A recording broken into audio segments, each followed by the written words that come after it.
Yo, halo! Kali ini ada handphone pertama dari Nokia yang menggunakan OS Android, yaitu Nokia X Dual SIM. Ini saya beli lewat toko Pak Edi, katanya kondisinya baru, stok lama gitu, dan harganya 600.000. Untuk handphone ini beda ya dari handphone Nokia Android yang ada di pasaran saat ini. Oke, gak usah makin dilamain, langsung aja di unboxing. Di dalamnya, pertama ada unit handphonenya. Ditaruh dulu. Lanjut ada earphone yang warnanya merah gonjreng. Terus ada baterainya yang bertipe BN01 dengan kapasitas 1500 mAh. Dan dapat charger yang udah nyambung sama kabelnya yang masih micro USB. Dan untuk outputnya 5V 0,55 ampere. Udah nggak ada apa-apa lagi ya, jadi itu aja isinya. Lanjut, cek unitnya. Nah, ini saya dapat yang warna kuning. Di sini ada tempelan beberapa aplikasi Android yang memang lagi ngehits banget waktu itu. Contohnya kayak BBM nih.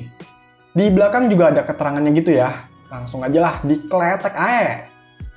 Di bagian depannya ini ada layar 4 inch, atasnya ada tulisan Nokia, earpiece, dan sensor. Terus bawahnya ada tombol capacitive back dan mikrofon.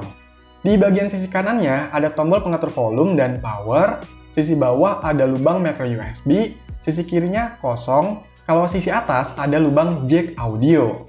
Untuk di bagian belakangnya ini ada kamera, tulisan Nokia, dan lubang speaker. Secara desainnya ini masih mirip-mirip ya sama Nokia ASEA501 yang pernah saya bahas. Bedanya yang ini lebih besar, lebih mengotak, lebih berat, dan jadi lebih agak modern aja. Kalau dari bahan bodinya ini masih sama sih, yaitu plastik berfinishing doff. Oh iya, back covernya ini bisa dibuka. Di sini ada slot micro SIM 1, SIM 2, dan micro SD. Terus ada keterangannya, modelnya ini RM980. Dan ini masih ada segel Nokia-nya juga ya. Semoga emang unit yang belum pernah dipakai nih. Oke, coba dinyalain, semoga bisa nyala. Yes, nyala!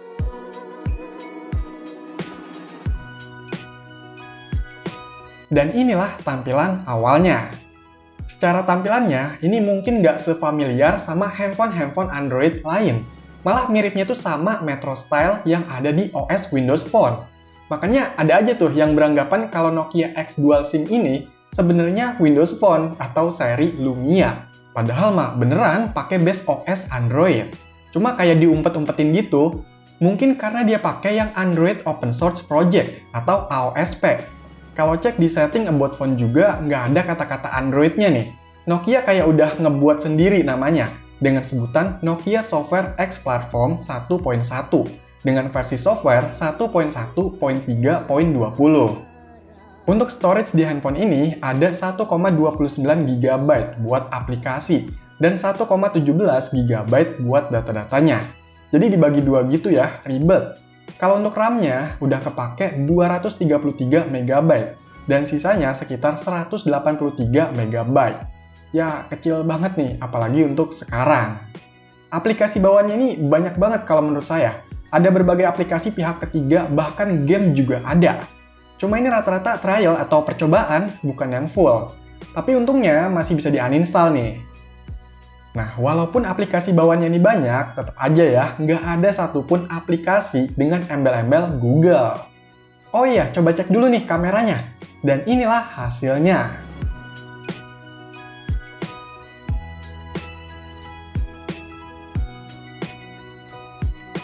Oke, jadi ini adalah hasil perekaman video dari Nokia X Android.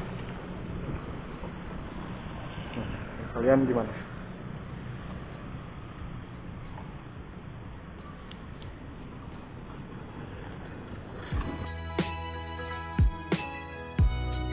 Nokia X Dual SIM ini dirilis sekitar tahun 2014 dan memang menjadi handphone pertama dari Nokia dengan sistem operasi Android.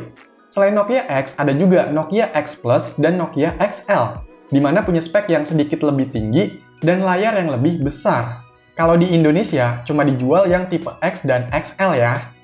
Seperti yang udah saya jelasin tadi nih, walaupun OS-nya pakai Android, tapi Nokia itu pakainya AOSP. Jadi dia bisa lebih bebas untuk memodifikasi dan nggak bergantung dengan layanan Google. Dan karena nggak pakai Google Service, Nokia punya beberapa alternatifnya. Misalnya untuk Play Store ada Nokia Store, Google Maps ada Here Maps, Gmail ada Nokia Mail, dan sebagainya. Kalau misalnya pengguna yang baru menggunakan Android, mungkin nggak masalah. Cuma untuk yang udah menggunakan handphone Android sebelumnya, itu pasti bikin bingung ya. Apalagi ada aplikasi yang harus menggunakan layanan Google, atau ada aplikasi yang nggak tersedia di Nokia Store, dan sebagainya. Secara tampilannya, ini emang bener-bener dibikin beda sama handphone Android pada umumnya saat itu. Tapi dibikin mirip sama Windows Phone. Jadinya agak membingungkan buat orang awam. Dan biasanya berpikiran, ini beneran handphone Android bukan sih? Sebenarnya UI-nya itu dibikin simple, tapi buat yang udah terbiasa handphone Android pada umumnya, itu jadi aneh. Untuk tampilannya ini semua aplikasi udah terpampang di depan ini. Kalau di swipe ke samping bakal muncul Fast Line, yang berfungsi untuk menampilkan semua aktivitas ataupun notifikasi. Terus karena dia cuma punya satu tombol back, jadi buat munculin menu, itu bisa swipe dari bawah. Sedangkan kalau untuk ke home, itu tekan yang agak lama di tombol back-nya. Terus untuk recent app-nya gimana? Secara bawaan itu nggak bisa, kecuali kita install aplikasi atau launcher pihak ketiga yang bisa nampilin recent app. Secara user experience-nya ini, menurut saya lebih mirip sama Nokia Asia Platform, tapi dibikin lebih agak powerful, entah itu dukungan aplikasi Android-nya, komplektivitas sistemnya, dan beberapa fiturnya. Dan kalau dibandingin sama handphone Android lain waktu itu, di kelas yang sama Nokia X Dual SIM ini jatuhnya kayak lebih ribet, dan kalah juga dari segi spesifikasinya.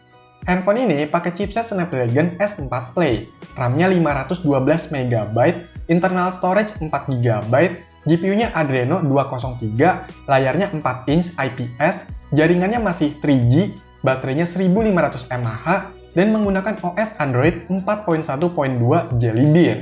Ya, seperti biasa, Nokia emang kayaknya pelit banget ngasih spek. Waktu dulu aja segitu udah agak kurang, apalagi waktu itu handphone-handphone Cina mulai menunjukkan taringnya dengan harga yang lebih murah dan spek lebih tinggi. Kualitas juga bisa bersaing. Tapi Nokia masih pede aja gitu, ngejual dengan harga sekitar 1,6 juta rupiah pada waktu pertama rilis.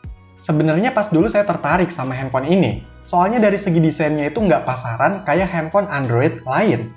Tapi agak mikir-mikir lagi kalau ngelihat speknya yang rendah dan sistemnya yang nanggung.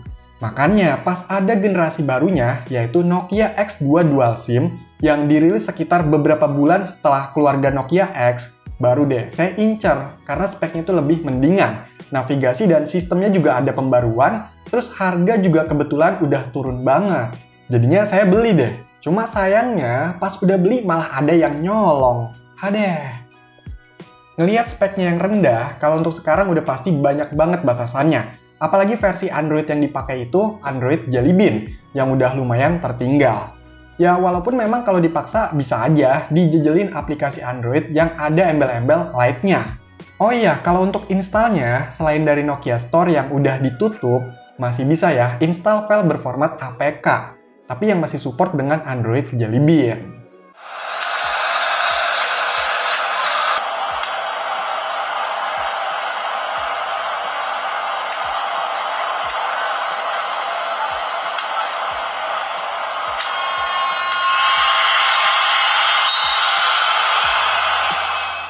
Ya, memang Nokia X Dual SIM ini punya keunikan tersendiri daripada handphone Android lain. Tapi kalau dalam pemakaiannya, menurut saya kurang optimal. Jadi kayak berasa nanggung. Nokia terlalu memaksa aja gitu, pakai Android tapi tetap kekeh nggak mau ada embel-embel Google. Padahal layanan Google itu kan penting bagi pengguna Android. Pada akhirnya Nokia X ini dapat respon pasar yang nggak begitu positif, dan menutup Nokia X software platform ini di tipe Nokia X2 Dual SIM yang global dan Nokia XL 4G yang hanya di Cina. Adapun setelah HMD Global memproduksi handphone merek Nokia dengan tipe X, contohnya Nokia X6, itu udah nggak ada hubungannya sama keluarga Nokia X platform, karena udah pakai pure OS Android yang disupport Google.